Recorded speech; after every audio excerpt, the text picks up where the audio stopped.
ഇപ്പോൾ റീലുകളുടെ കാലമാണ്.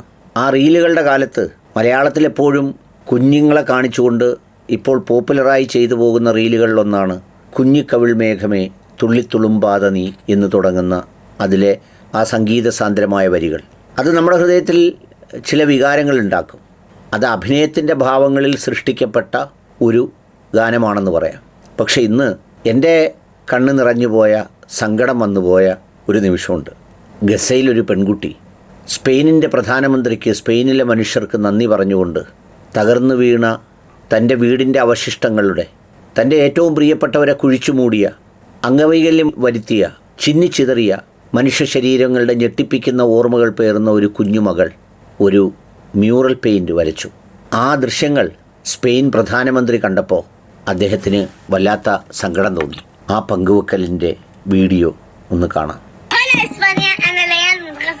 عشان وصلنا راسنا هنا اسبانيا انا ليال متغذى اليوم عشان وصلنا راسنا رئيس اسبانيا وبتمنى هاي الصورة توصل لرئيس اسبانيا وللشعب الاسباني ونحبه كثير. Gracias Layan y a los artistas por este gesto tan bonito y también a todas las personas palestinas que durante todo este tiempo habéis dado muestras de cariño hacia España.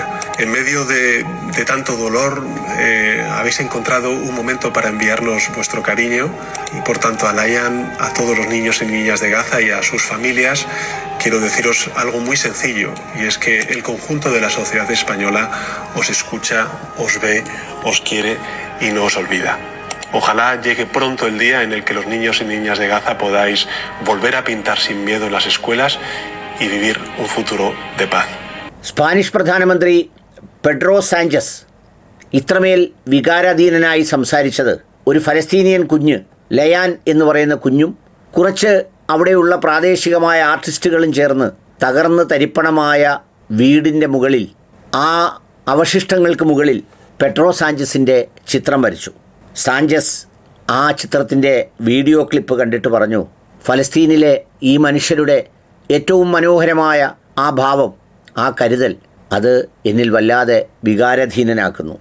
അത് ഒരുപാട് കഷ്ടപ്പെടുന്ന ഗസയുടെ മനുഷ്യരുടെ ദുഃഖങ്ങൾക്കൊപ്പം നിൽക്കാൻ സ്പെയിനിന് കഴിഞ്ഞു എന്നത് വലിയ സന്തോഷമുണ്ടാക്കുന്നു. ഈ സ്പാനിഷ് സൊസൈറ്റി മുഴുവൻ നിങ്ങളെ കേൾക്കുന്നുണ്ട്, നിങ്ങളെ കാണുന്നുണ്ട്, നിങ്ങളെ സ്നേഹിക്കുന്നുണ്ട്, നിങ്ങളെ ഒരിക്കലും മറക്കില്ല തന്നെ. എത്രയും പെട്ടെന്ന് നിങ്ങൾക്ക് സ്കൂളുകളിലേക്ക് പോകാനും ഭയമില്ലാതെ സമാധാനത്തോടെ ജീവിക്കാനും കഴിയുന്ന ഒരു കാലമുണ്ടാകട്ടെ എന്നാണ് ഞാൻ പ്രാർത്ഥിക്കുന്നത്. ഇങ്ങ് സ്പെയിനിൽ നിന്ന് ഒരുപാട് ചേർത്ത് വെച്ച ചുംബനങ്ങൾ, ചേർത്ത് പിടിക്കലുകൾ ഞാൻ പങ്കുവെക്കുന്നു. ഇതായിരുന്നു അദ്ദേഹത്തിൻ്റെ മറുപടി.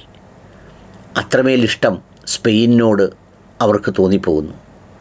കാരണം അത്ര കരുത്തോടെ വന്യമായ ആക്രമണത്തിൻ്റെ സമയത്ത് ധീരമായ നിലപാടെടുത്ത രാജ്യമാണ് സ്പെയിനെന്ന് ആ കുഞ്ഞുങ്ങൾ പോലും അറിയുന്നു.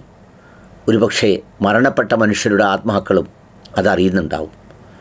അതുകൊണ്ടാണ് ഈ ലോകകപ്പ് ഫുട്ബോൾ ഫൈനൽ മത്സരത്തിൽ സ്പെയിൻ ജയിച്ചപ്പോൾ കണ്ണീര് തളം കെട്ടി നിന്ന ഗസയിൽ, ഫലസ്തീനിൽ ആഹ്ലാദ പ്രകടനങ്ങൾ കണ്ടത്, ആവേശങ്ങൾ കണ്ടത്.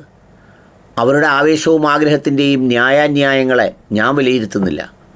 പക്ഷേ പുറത്തുനിന്ന് വംശീയതയുടെ പേരിൽ ചിലത് ആരോപിക്കുന്നതിനെ ഞാൻ അനുകൂലിക്കുന്നുമില്ല.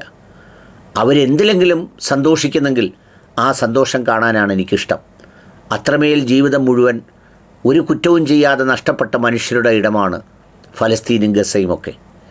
അതിനുള്ളിൽ വേറെന്തെങ്കിലും വിഭാഗങ്ങളെ തിരയുകയോ തപ്പുകയോ ചെയ്യേണ്ടതില്ല എന്ന നിലപാടാണ് എനിക്കുള്ളത്. നെഞ്ചോട് ചേർത്ത് വെക്കുന്നു ഈ ചിത്രത്തിൻ്റെ ഇഷ്ടത്തെയും സ്നേഹത്തെയും. അതിനേക്കാളുപരി അത്രമേൽ ആവേശത്തോടെയും സ്നേഹത്തോടെയും മറുപടി പറഞ്ഞ സ്പെയിനിൻ്റെ പ്രധാനമന്ത്രി പെഡ്രോ സാഞ്ചസിനെയും അവിടുത്തെ ജനങ്ങളെയും.